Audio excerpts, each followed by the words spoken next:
विद्यते तस्मादज्ञान सम्भूतं वृत्तं ज्ञानासीनात्मनं जिह्वैतं संशयं योगमामुत्तिष्ठोत्तिष्ठ Bharat योगमामुत्तिष्ठोत्तिष्ठ Bharat.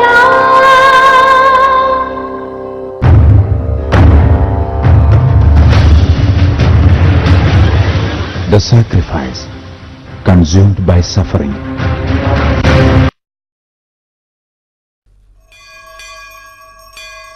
The ancient land of India portrays a landscape of vibrant cultural heritage and spiritual mysticism. Each state is unique with its cultural and religious influences. India has been attracting worldwide attention. Kerala, India's most idyllic state, is one of the most sought-after New Age destinations in Asia.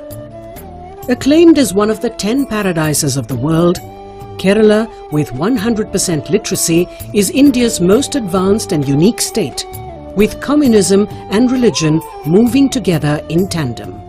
From this, God's own country, the world received the gift of Saint Alphonsa, an ordinary nun achieving the extraordinary.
He will swallow up death forever, and the Lord God will await tears from all faces. These words of the prophet Isaiah contain the promise which sustained Alphonsa of the Immaculate Conception. Through a life of extreme physical and spiritual suffering, this exceptional woman, who today is offered to the people of India as their first canonized saint, was convinced that her cross was the very means of reaching the heavenly banquet prepared for her by the Father. Sister Alphonsa was called Santa Indiana by the whole of Vatican as the Saint of India. There were other 4 persons also to be canonized, but the Vatican, the St. Peter's Square and all the place was filled with Indians. The Indian contingent was led by Union Minister Oscar Fernandez. As a kid, we used to hear about Sister Alphonsa when I was studying in St. Cecily's Convent, Udupi. Whenever we had a problem, we used to pray to Sister Alphonsa, not only me, the other kids too. Little did I realize that one day I would be leading the Government of India's delegation to the canonization ceremony in Rome. The first Indian woman saint. We are moving from Kottayam to Kudamallur in Kerala, which is the birthplace of Saint Alphonsa.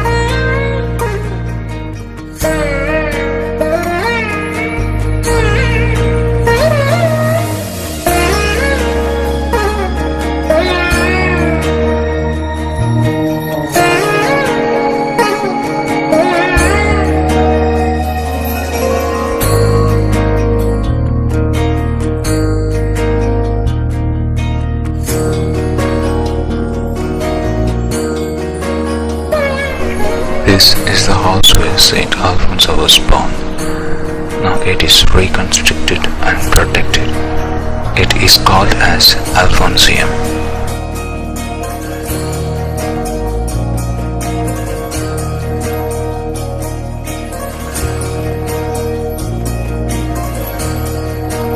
Believers daily visit here with their offerings and prayers to Saint Alphonsa.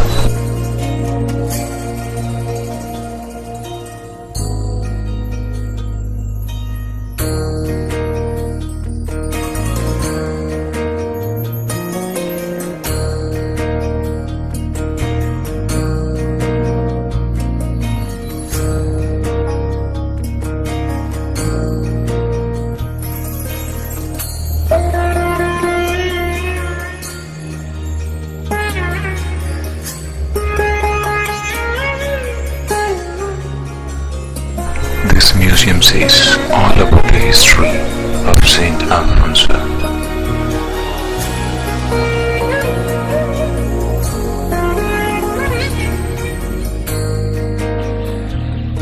Kudamallur Church, where Saint Alphonsa was baptized.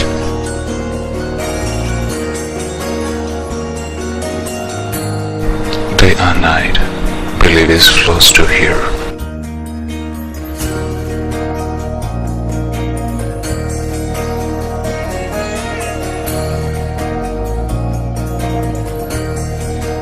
Now we are moving to Bernanganam from Kudamallur.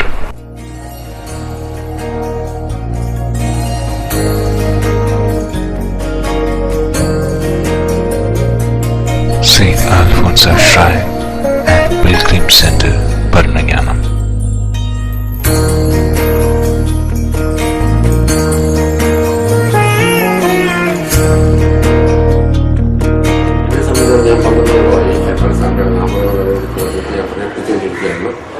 Alphonsa ജീവിതം ഞാനിങ്ങനെ എപ്പോഴും ഈ 12 കൊല്ലം പരിശോധിക്കുക ഓരോ കാര്യം എങ്ങനെ ചെയ്യുന്നു എന്തൊക്കെയാണ് ആളുകളെങ്ങനെ ചെയ്യുന്നു അവരോടുള്ള ബന്ധം എന്താണ് ഇങ്ങനെയുള്ള വേറെ ഒത്തിരി കാര്യങ്ങൾ എൻ്റെ ജീവിതത്തിൽ തന്നെ ഒത്തിരി അനുഭവങ്ങളുണ്ട്. നിങ്ങൾക്കറിയാം ഒരു വൈദികനായാലും ശരി ആരായാലും ശരി വൈദിക ഒത്തിരിയൊക്കെ ചില പാളിച്ചകളൊക്കെ ജീവിതത്തിലുണ്ടാവും. ഇന്ന് ഇതൊന്നും ഉണ്ടായിട്ടില്ല. എൻ്റെ ജീവിതത്തിൽ പാളിച്ചകളുണ്ടായിരുന്നു. അത് അൽഫോൻസാമയെ ഞാൻ പരിപൂർണമായി വിശ്വസിക്കുന്നത് വ്യക്തിയാണ്. അതെൻ്റെ മറ്റുള്ളവരിൽ നിന്ന് തന്നെയല്ല, എനിക്ക് അത് ഇങ്ങനൊരു തോന്നലുണ്ട്. അൽഫോൻസാമയോട് ഞാൻ ഇവിടെ തന്നെ ഈ വരാൻ അതൊക്കെ ഏതോ ഒരു അദൃശ്യമായ എന്തോ ഒരു ശക്തി കൊണ്ട് ഞാൻ ഈ ജോലി ഏറ്റെടുത്തത്.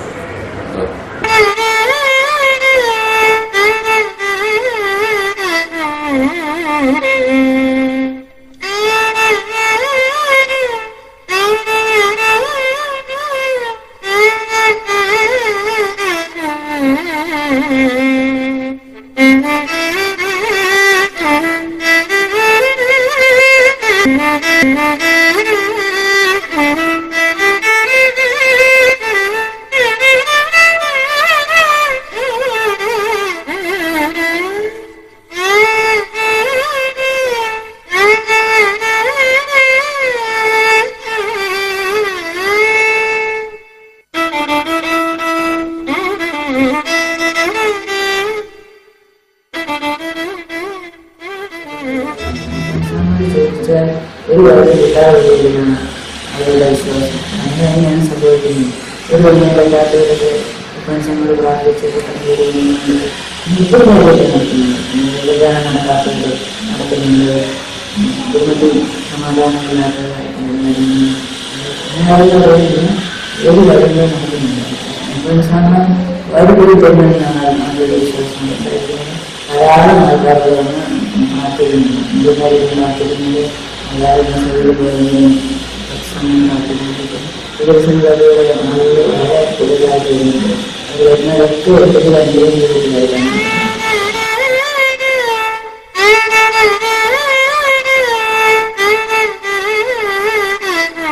Saint Alphonsa Museum, attached to the convent in Barnanyanam.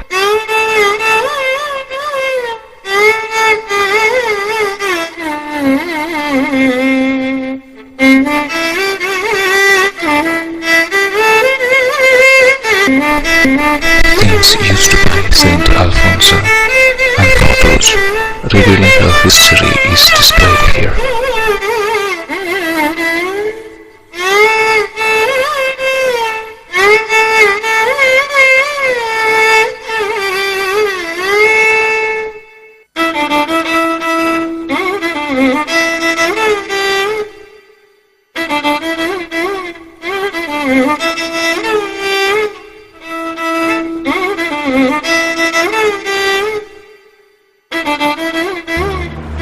അൽഫോൻസാമ്മയുടെ വിശുദ്ധ പദവിക്ക് കാരണമായ ഒരു അത്ഭുതം നിങ്ങൾ കേട്ട് കാണും.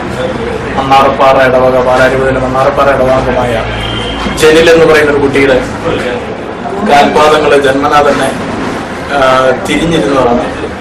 അത് ഓപ്പറേഷനുകൾ കൊണ്ടൊന്നും വിജയിക്കാതിരുന്ന കാര്യത്തിൽ അവർ പ്രത്യേകമായിട്ട് അൽഫോൻസാമ്മയുടെ മധ്യസ്ഥം പ്രാർത്ഥിക്കുകയും അത് മെഡിക്കൽ സയൻസ് തന്നെ അസാധ്യമെന്ന് കരുതിയ കാര്യം വളരെ നല്ല രീതിയിൽ നല്ല രീതിയിലായിത്തീരുകയും ചെയ്തു. അപ്പോൾ വിശുദ്ധയായിട്ട് പ്രഖ്യാപിക്കണമെങ്കിൽ രണ്ടാമത്തെ അത്ഭുതം കൂടി കൺഫേം ചെയ്യും. അത് ഇവിടുത്തെ ഡോക്ടേഴ്സിൻ്റെ ടീമും വത്തിക്കാനിലെ ഡോക്ടേഴ്സിൻ്റെ ടീമും കൺഫേം ചെയ്യുകയും വത്തിക്കാനിലെ കർദിനാളന്മാരുടെ സംഘം അത് അംഗീകരിക്കുകയും ഒക്കെ ചെയ്തതിൻ്റെ ഫലമായിട്ടാണ് മാർപ്പാപ്പ വിശുദ്ധയായി പ്രഖ്യാപിക്കുവാനുള്ള ഡിക്ലറേഷനിൽ ഒപ്പുവെച്ചത്. അത് തുടർന്ന് നിങ്ങളിപ്പോൾ കാണുന്നത് പോലെ ഈ ദിവസങ്ങളിലൊക്കെ, പ്രത്യേകിച്ച് അവധി ദിവസങ്ങളിൽ, നമുക്ക് നിയന്ത്രിക്കാൻ വയ്യാത്ത രീതിയിൽ എന്ന് വിശേഷിപ്പിക്കാവുന്ന ജനത്തിരക്കുണ്ട്. നിയന്ത്രിക്കാൻ വയ്യാത്തരുതെന്ന് പറയാവുമ്പോൾ നിയന്ത്രിക്കാൻ പറ്റും. കാരണം എന്ന് വെച്ചാൽ ഒരു ഭക്ത ജനത പ്രവാഹമാണ്. അവർ നല്ല കാര്യങ്ങൾക്ക് വരുന്നുണ്ട്, പറഞ്ഞാൽ കേൾക്കുകയും നല്ല രീതിയിൽ ക്രമവും ചിട്ടയൊക്കെ പാലിക്കുകയും ചെയ്യും. അതുപോലെ വൈദികരെപ്പോഴും തന്നെ ഉണ്ട് വന്ന് വിശുദ്ധ കുർബാന തുടർച്ചയായിട്ട് അങ്ങനെ അറിയിച്ചുകൊണ്ടിരിക്കും. വിവിധ സ്ഥലങ്ങളിൽ, പള്ളികളിൽ നിന്നും സ്കൂളുകളിൽ നിന്നൊക്കെ ആയിട്ട് ഇഷ്ടം പോലെ ആളുകൾ വന്നിട്ടുണ്ട്. രാത്രി ഒരു 11-12 വരെയും നമുക്ക് ആളുകളുണ്ട്.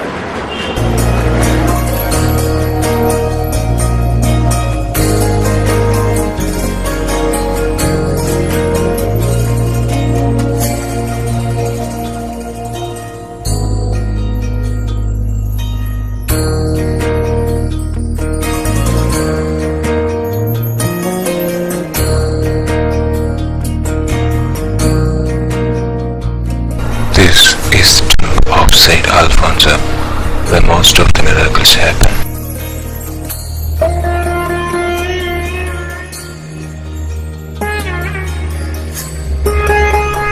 The climax of his sacrifice, a perfect life.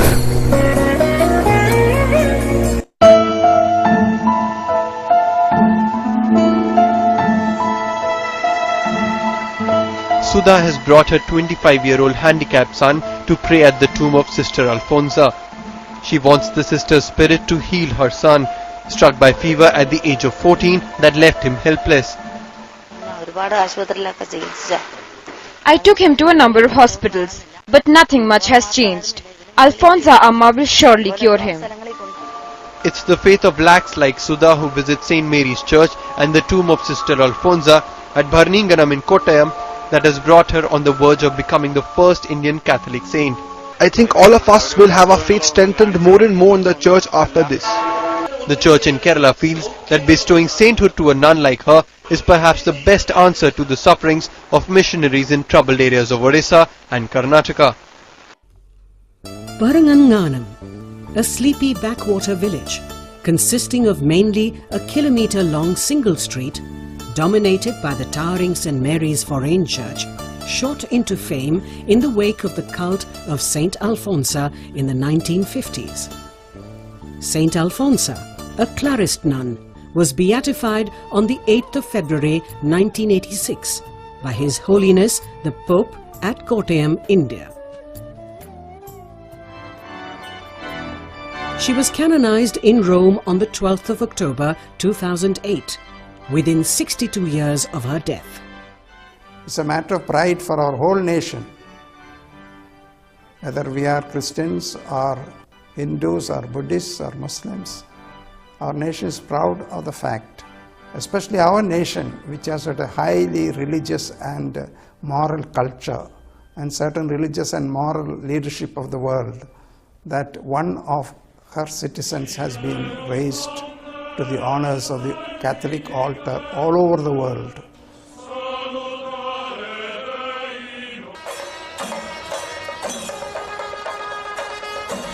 Her feast is celebrated on the 28th of July at Baranganganam, with thousands of pilgrims of different creeds and religions flocking to her tomb, seeking her divine intercession.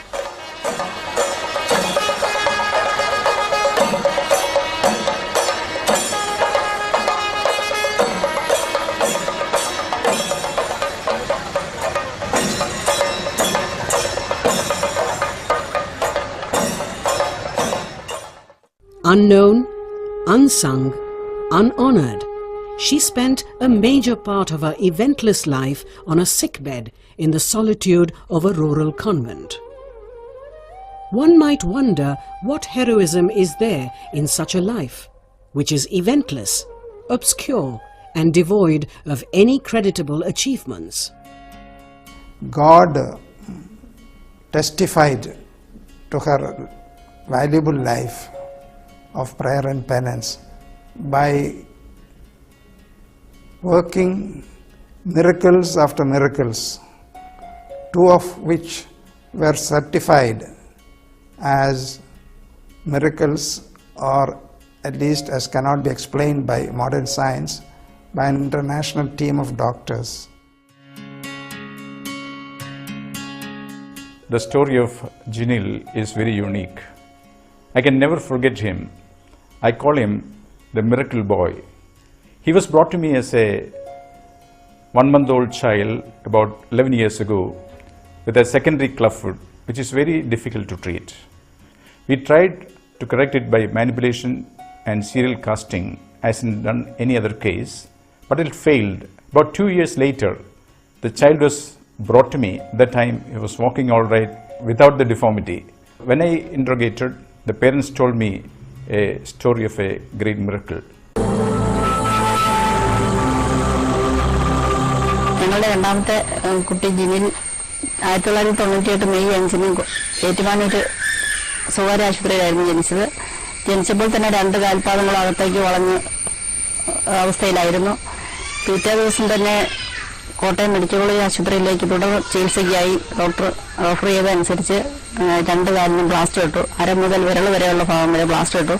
കഷ്ടിച്ച് 10-15 ദിവസം കാലിൽ plaster കിടന്നുള്ളൂ. അതിനോടകം ഒരു 3-4 പ്രാവശ്യം plaster വെട്ടി മാറ്റി. ഈ ദിവസങ്ങൾ കഴിഞ്ഞപ്പോൾ പ്ലാസ്റ്റർ വെട്ടി മാറ്റിയ സമയത്ത് കാല് മൊത്തം വ്രണമായി. അപ്പോൾ ഡോക്ടർ പറഞ്ഞു ഇനിയിപ്പോൾ പ്ലാസ്റ്റർ ഇടാൻ പറ്റത്തില്ല, പ്ലാസ്റ്ററിന് അലർജിയാണ്, അപ്പോൾ ഓപ്പറേഷൻ ചെയ്യാനേ ഉള്ളൂ, ഇപ്പോൾ ഉടനെ ചെയ്യേണ്ട കാര്യമില്ല, ആദ്യം വ്രണമൊക്കെ ഭേദമാകട്ടെ എന്ന് പറഞ്ഞു. പിന്നെ അതിന്റെ ചികിത്സയ്ക്കായി ഓപ്പറേഷൻ ചെയ്താൽ പോലും ഇടതുകാലിന്റെ കാര്യം സംശയമാണ് പറഞ്ഞിരുന്നത്. അപ്പോൾ ഓപ്പറേഷന്റെ കാര്യത്തിനെ കുറിച്ച് പിന്നെ ഞങ്ങൾ നല്ലൊരു തീരുമാനത്തിലെത്താൻ ഞങ്ങൾക്ക് കഴിഞ്ഞില്ല. കാരണം ഇതുപോലെ ഈ അസുഖത്തോട് ജനിച്ച കുട്ടിക്ക് ഓപ്പറേഷൻ ചെയ്തു കഴിഞ്ഞാൽ ശരിയായ രീതിയിൽ ഭേദമാവുകയുമില്ല, മാത്രവുമല്ല ബുദ്ധിക്ക് മാന്യം സംഭവിച്ചത് തന്നെ ഞങ്ങളുടെ തൊട്ടടുത്ത് ഞങ്ങളുടെ ശ്രദ്ധയിൽ തന്നെ ഉണ്ടായിരുന്നു. അപ്പോൾ കുട്ടി നടക്കേണ്ട പ്രായമായപ്പോൾ എഴുന്നേറ്റ് നടക്കാനോ മുട്ടിന് കീഴ്പോട്ട് ബലമില്ലാത്ത അവസ്ഥയായതുകൊണ്ട് എഴുന്നേറ്റ് നടക്കേണ്ട സമയത്ത് കുട്ടി ചന്തിയിൽ നിരങ്ങി നടക്കുകയായിരുന്നു.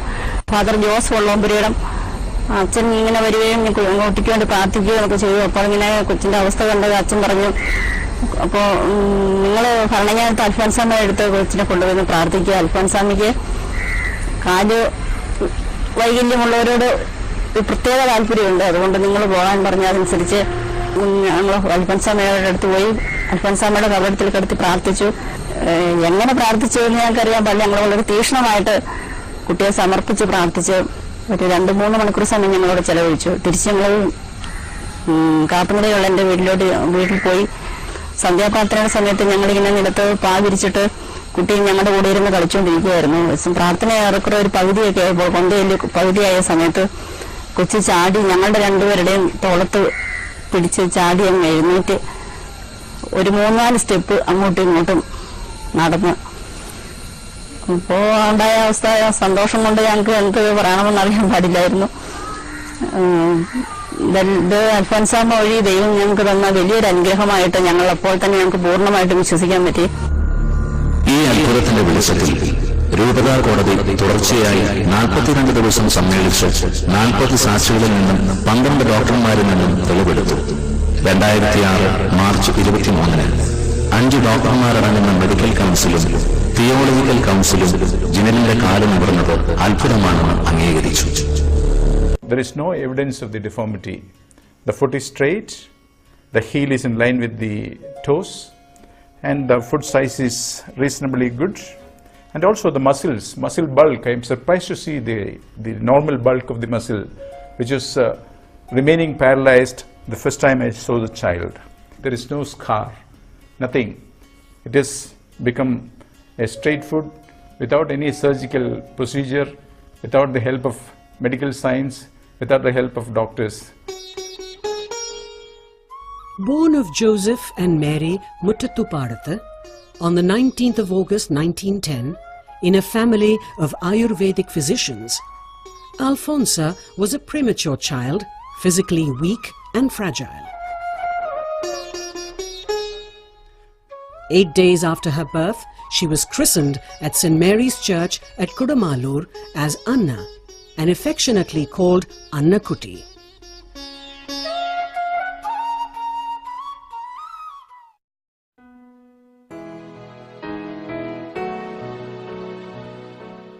St. Mary's Foreign Church, Kodamalur, is a very ancient church, established in the year 1125 by a Hindu king called Chambeshiri Raja. This church is the very same church where St. Alphonsa was baptized and also first communion was administered to her. She lost her mother in infancy and was brought up by her maternal aunt Peramma at Muttuchira.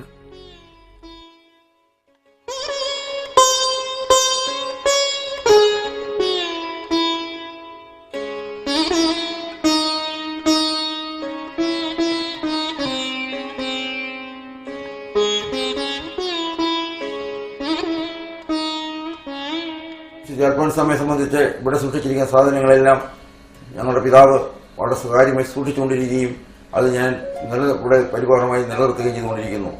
ഇവിടെ അൽഫോൻസാമ്മയെ സംബന്ധിച്ചിടത്തോളം ഈ വീട് വളരെ പരിപാലനമായിട്ടുള്ളതാണ്. അൽഫോൻസാമ്മ മിക്കുമ്പോഴിൻ്റെ ചാവടിയാണിത്. ഇവിടെ നിന്നാണ് അൽഫോൻസാമ്മ ഭരണങ്ങാനത്തേക്ക് പോയതും ഭരണങ്ങ കന്യാസ്ത്രീയായതിനു ശേഷം 5 പ്രാവശ്യം ഇവിടെ വരികയും ചെയ്തിട്ടുണ്ട്. Her childhood was split between Kudamalur and Muttuchira. Anna Kutti's grandmother, Thresiamma, a devout Catholic, laid the foundations of her religious life. As Anna Kutti reached 6 years of age, she was brought back to her home to attend the government LP school at Arpukara. Here she met her friend and confidant Lakshmi Kuti, a Hindu Nair girl. അമ്മയും അൽഫോൻസാമ്മയും കൂടെ തൊണ്ണൻകുഴി സ്കൂളിൽ ഒന്നിച്ച് 3ാം class വരെ പഠിച്ചു. അപ്പം ഇവിടെ റോഡൊന്നുമില്ലായിരുന്നു, തോടായിരുന്നു. അവിടെ ഒരു ചെറിയ കടമ്പയുണ്ടായിരുന്നു. ആ കടമ്പയെ കൂടിയാണ് അമ്മയും അൽഫോൻസാമ്മയും കൂടെ സ്കൂളിൽ പോയിക്കൊണ്ടിരുന്നത്. അങ്ങനെ ഒരു ദിവസം പോയ സമയത്ത് ചേക്കോന്തയുടെ ജോസഫ് എന്നാണ് അവൻ്റെ പേര്. റൗഡിയായിരുന്നു കൊച്ചിലെ തൊട്ടേ. ആ പുള്ളി കടമ്പയിൽ വെച്ച് അമ്മയും അൽഫോൻസാമ്മയും തള്ളി ഇട്ടു. അപ്പോൾ അമ്മ ഒരു കല്ല് എടുത്തുകൊണ്ട് ഓടിച്ചെന്ന് കുഞ്ഞിനെ എറിയാൻ ചെന്നപ്പോഴത്തേക്ക് അൽഫോൻസാമ്മ പറഞ്ഞു, ലക്ഷ്മിക്കുട്ടി നീ എറിയരുത്, അവന് വേദനിക്കും, നമുക്ക് ഇങ്ങോട്ട് പോരാൻ പറഞ്ഞു. അത് കഴിഞ്ഞപ്പോഴത്തേക്ക് അമ്മ എന്നാൽ പിന്നെ വേണ്ട, നമ്മൾ എന്നാ ചെയ്യേണ്ട, സാറിനോട് പറയാമെന്ന് പറഞ്ഞപ്പോൾ പറഞ്ഞു സാറിനോട് പറഞ്ഞാലും അവനെ തല്ലിയാൽ അത് നമുക്ക് വേദനിക്കും, എനിക്കത് കണ്ടു നിൽക്കാൻ പറ്റുമെന്ന് അമ്മയോട് പറഞ്ഞു. ജോസിനെ തല്ലരുതെന്നും സാറിനോട് പറയരുതെന്നും കല്ലെടുത്തത് അവൻ്റെ അപ്പനോട് പറഞ്ഞ് അവനെ തല്ലുന്നൊക്കെ പറയുന്നത് എനിക്ക് മനസ്സിലാകുന്നത് അൽഫോൻസാമ്മയുടെ സഹനശക്തിയും മറ്റുള്ളവരോടുള്ള സ്നേഹവും ഇതാണ് ഞാൻ മനസ്സിലാക്കുന്നത്. When she was 10, she attended school at Varapalli. When the extraordinarily beautiful Annakutti turned 13, there was a flood of marriage proposals. However, she desired ardently for a religious life, so as to become a saint like St. Therese of Lisieux. On the day of her betrothal, she stepped into a burning ash pit, intending to disfigure herself slightly, but her feet sank deep into the pit and both her legs got burnt badly. This put an end to all marriage negotiations. She was now free to choose a religious life. She joined the Franciscan Clarist convent at Baranganganam in May 1927, where she told her Mother Superior, Sister Ursula, "Dear Mother, I long to become a nun. There may be many weaknesses and defects in my character. Please correct me and give me the necessary directions so that I may progress in virtue." She received the postulant's veil in 1928 and accepted the name Alphonsa in honor of Saint Alphonsus Liguri and proceeded to Changanasheri for higher studies. This was the place where she had her bed. Since she was weak and ill, only she was given a bed. Bleeding was the main sickness she was having. So she couldn't get up and join the community exercises. They decided to send her back to Varnanganam. At this moment, they consulted Bishop Mar James Kalasheri. He was the then Bishop of Changanasheri Diocese. Knowing about the ardent desire of this novice, Bishop came to the novice mistress and mother and told them, "Let her be here. Don't send her back. If she dies, let her die here." During her novitiate days, Blessed Kuriakos Elias Chavara appeared to her in a vision and granted her a miraculous cure. On the 19th of May 1930, she received the religious habit at Baranganganam, submitting herself to the will of God.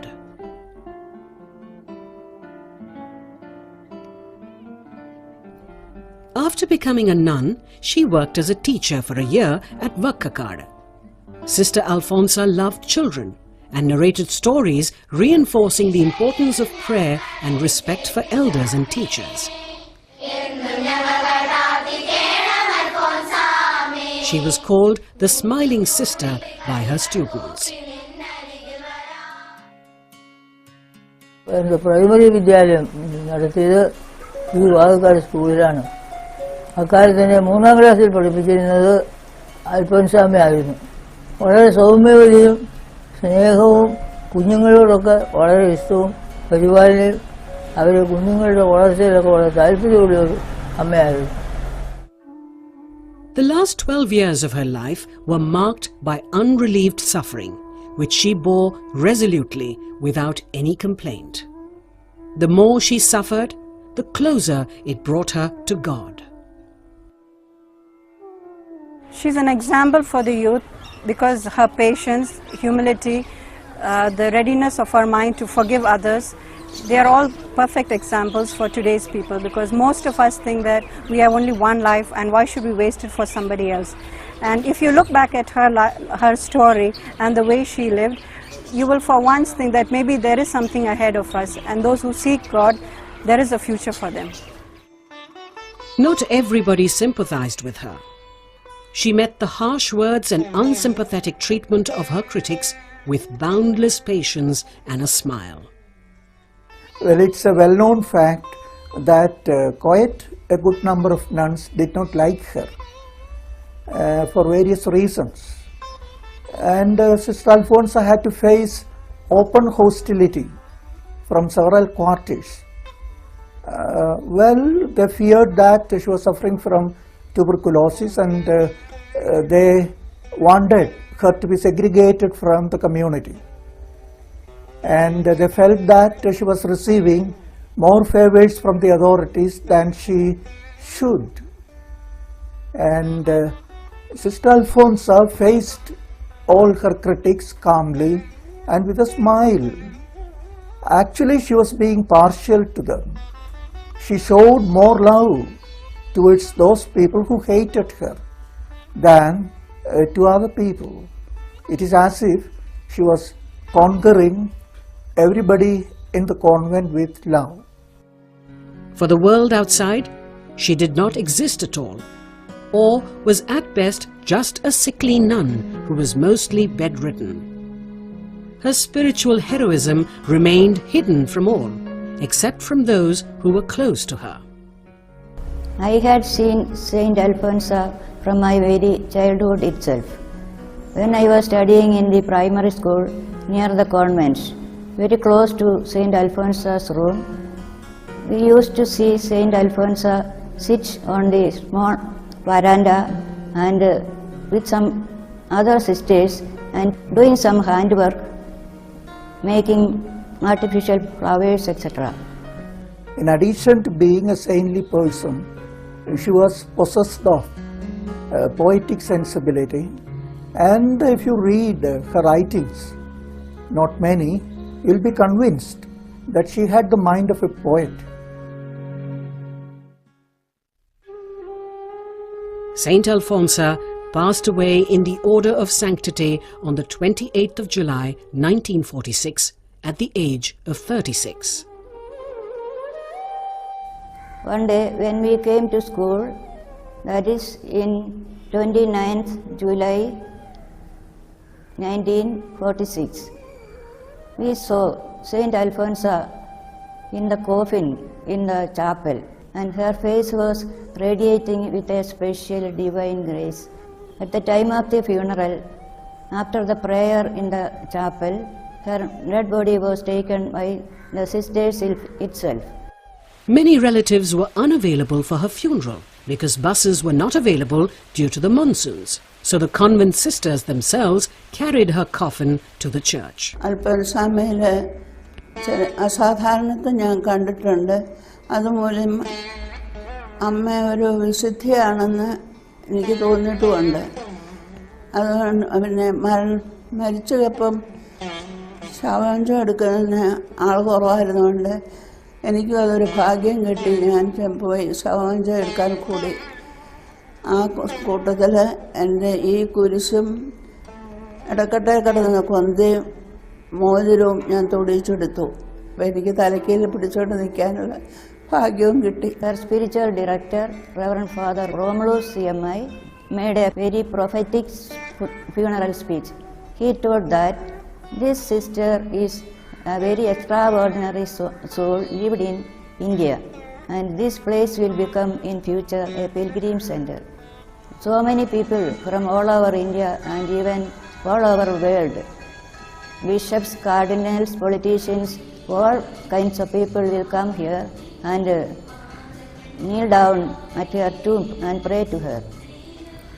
The small village Harananganam will be known all over the world.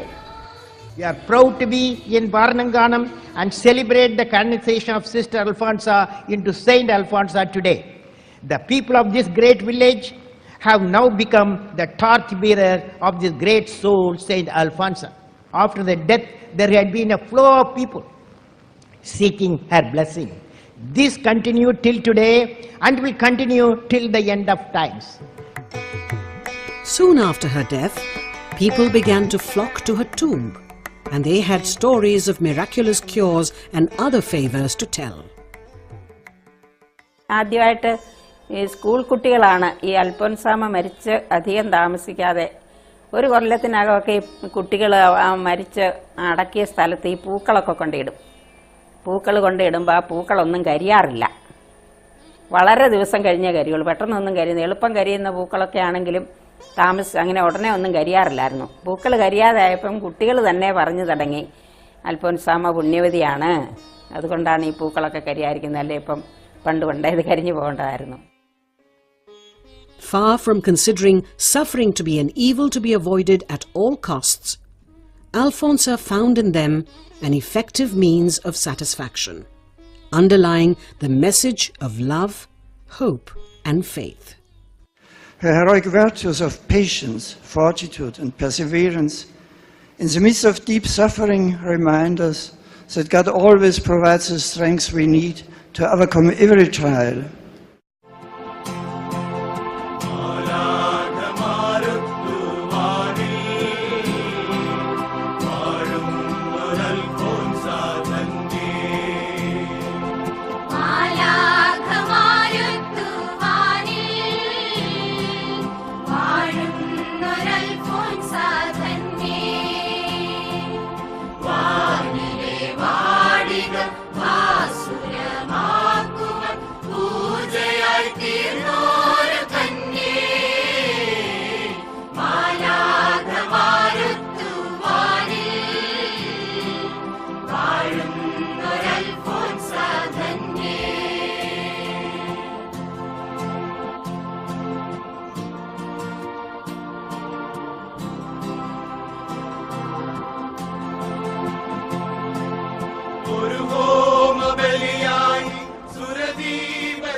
The coming future, there will be a great reception of the person and message of Alphonsa among the youth. I think Alphonsa, who went through a lot of suffering, a lot of pain, everything, is a really source of inspiration for us. She is the most important person to us. Saint Alphonsa belonged to the world, not just India.